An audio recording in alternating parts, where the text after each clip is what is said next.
සුබ උදෑසනක්. ඔබ මේ එක්ව සිටින්නේ සුසර මාධ්‍යකයේ විසින් ගෙනෙන සුභාසර උදෑසන පුවත් විකාශය සමගයි.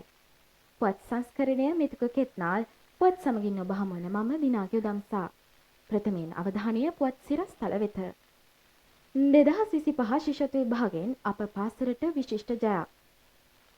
මද්‍රව්‍ය නිවාරණය සම්බන්ධයෙන් දෙමාපියන් දැනුවත් කිරීමේ විශේෂ වැඩසටහනක්. ජාතික රූපවාහිනී ශනිදා ආයුබෝවන් වැඩසටහනින් සුසර මාධ්‍යකයට ඉඩක්. 10-11 ශ්‍රේණියේ සිසුන් වෙනුවෙන් ආකල්ප සංවර්ධනය කිරීමේ වැඩසටහනක්. සමස්ත ලංකා නාට්‍ය හා රංග කලා තරඟාවලියේ පළාත් වටයෙන් ජයග්‍රහණ රැසක්. මාරාන්තික රෝගයක් වන පිළිකාව සඳහා රුසියාවෙන් විසඳුමක්. දැන් පුවත් සවිස්තරාත්මකව 2025 වර්ෂයේ අගෝස්තු මාස පැවති පහවසර ශිෂ්‍යත්ව විභාගයෙන් කොළඹ දිස්ත්‍රික්කයේ වැඩිම ප්‍රතිඵල ලබා ගනිමින් ප්‍රථම ස්ථානය දිනා ගැනීමට අප විද්‍යාලය සමත් විය. සමත් ශිෂ්‍ය සංඛ්‍යාව 80කි. මද්‍රව්‍ය නිවාරණ සම්බන්ධයෙන් දෙමාපියන් දැනුවත් කිරීමේ විශේෂ වැඩසටහනක් සැප්තැම්බර් 1 වන දින විද්‍යාලීය ශ්‍රවණාගාරයේදී පැවැත්විණි. මෙය කළුතර පොලිස් අභ්‍යාස විද්‍යාලයේ පොලිස් පරීක්ෂක I.P. තුෂාර සම්පත් මහතාගේ සම්පත්දායකත්වයෙන් පැවැත්විණි. සැප්තැම්බර් 6 වන දින ජාතික රූපවාහිනියේ ශනිදා ආයුබෝවන් වැඩසටහනට අප විද්‍යාලයේ සජීවී ප්‍රතිවිකාශයේ ආරම්භය පිළිබඳව සාකච්ඡා කිරීම සඳහා ආරාධනා කර තිබිනි. අප විද්‍යාලයේ නිරීක්ෂණ චාරිකාවක යෙදීමෙන් පසු කොළඹ ඩී.එස්. සේනානායක විද්‍යාලයේ නාරාහෙන්පිට සුජාතා බාලිකා විද්‍යාලයේ සජීවී ප්‍රවෘත්ති විකාශන කටයුතු ආරම්භ කිරීමට කටයුතු සංවිධානය කර තිබිනි. ෆියුචර් නිවුස් රූම් අනාගත ප්‍රවෘත්ති මැදිරියක් නිර්මාණය කරමින් YouTube නාලිකාවක් ලෙස ප්‍රවෘත්ති විකාශනයන් පවත්වාගෙන යාමක් පිළිබඳවයි අපි කතා බහ කරන්නට යන්නේ. අපේ ආරාධනෙන් මැදිරියේ වාඩි වෙලා ඉන්නවා මා ළඟින්ම හෝමාගම ගොඩගම සුභාරති විද්‍යාලයේ නියෝජ්‍ය විදුහල්පතිතුමන් චන්දන දිල්රාජ් ජිනදාස් මැතිතුමන් ආයිබෝන් ඔබතුමන්ට.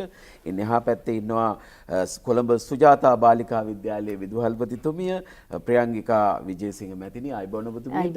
ඉන්නේ එහා පැත්තේ ඉන්නේ කොළඹ ඩී.එස්. සේනානායක විද්‍යාලයේ විදුහල්පතිතුමන් සම්පත් වේරගොඩ මැතිතුමන් ආයිබෝන් ඔබතුමන්ටත්.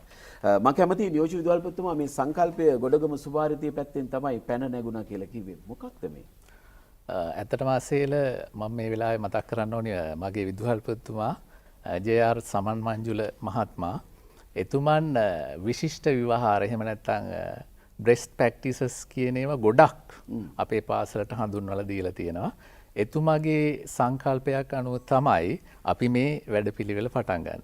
ඒකෙදි මුලින්ම සඳහන් කරන්න ඕනි අපි සුහුරු පන්ති කාමර ප්‍රාථමිකාංශයේ සම්පූර්ණයෙන්ම සුහුරු පන්ති කාමර බවට පත් කරලා තියෙනවා. ඒ පත් කිරීම තුළ අපිට මුලින්ම හැකියාවක් ලැබෙනවා කොවිඩ් වසංගත තත්ත්වයත් එක්ක දරුවන්ට ඔන්ලයින් තාක්ෂණය ඔස්සේ පාඩම් කියලා දෙන්න. ඊට පස්සේ අපේ විදුහල්පතිතුමාට උවමනා වෙනවා පාඩම දරුවන්ට පැහැදිලි කිරීමෙන් අනතුරුව දරුවන් මේ පාඩමට අවතීර්ණ වුණාද කියන එක හරියට දැනගන්න පාඩමෙන් තෝරගත්ත කොටසකින් නැවතත් දරුවන්ට කියනවා අපිට ප්‍රසන්ටේෂන් එකක් කරලා පෙන්නන්න කියලා. ඒ හරහා තමයි අපි දරුවන් මුලින්ම මේ ක්‍රියාවලියට දායක කරගන්නේ. ඒ අනුව දරුවෝ මම හිතන්නේ අපිට ප්‍රසන්ටේෂන් 50000ක් විතර දරුවෝ ඉදිරිපත් කරලා තියෙන ඔය කොවිඩ් සමය තුල.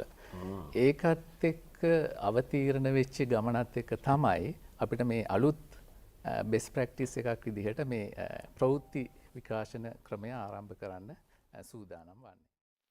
10 හා 11 ශ්‍රේණිවල සිසුන්ගේ ආකල්ප සංවර්ධනය කර යහපත් පුරවැසියන් සමාජගත කිරීමේ අරමුණින් ආකල්ප සංවර්ධන වැඩසටහනක් ඊයේ දින විද්‍යාලීය ශ්‍රවණාගාරයේදී පැවැත්විණි.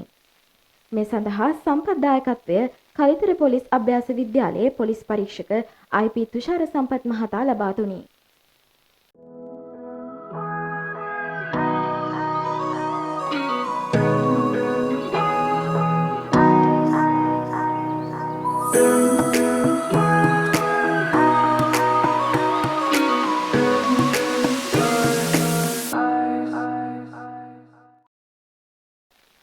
අන්තර් පාඨශාලීය සමස්ත ලංකා නාට්‍ය හා රංග කලා තරඟාවලියේ 2025 වසරේ පළාත් වටේ නියෝජනය කරමින් ගැමි නාටක චරිත නිරූපණ දෙවන ස්ථානයේද සංස්කෘත නාට්‍ය තරඟාංශයෙන් රත්නාවලී නාට්‍ය ඇසුරින් නිරූපණය කළ තරගාංගය සඳහා කුසලතා සම්මානය දෙහිමි කර ගැනීමට සුභාරතී විද්‍යාලීය නාට්‍ය අංශය සමත් වී ඇත.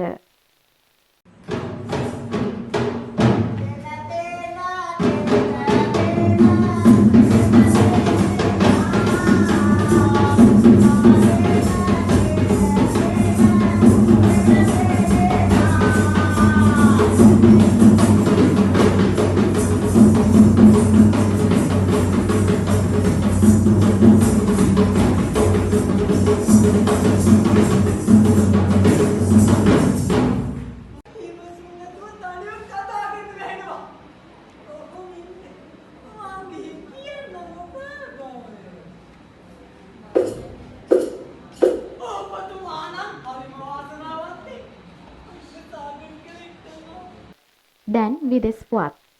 එන්ඩරොමික්ස් නම් තාක්ෂණය භාවිතා කරමින් mRNA තාක්ෂණය සහිත පිළිකාව සඳහා එන්නතක් නිපදවා ඇති බවට රුසියාවෙන් වාර්තා වේ.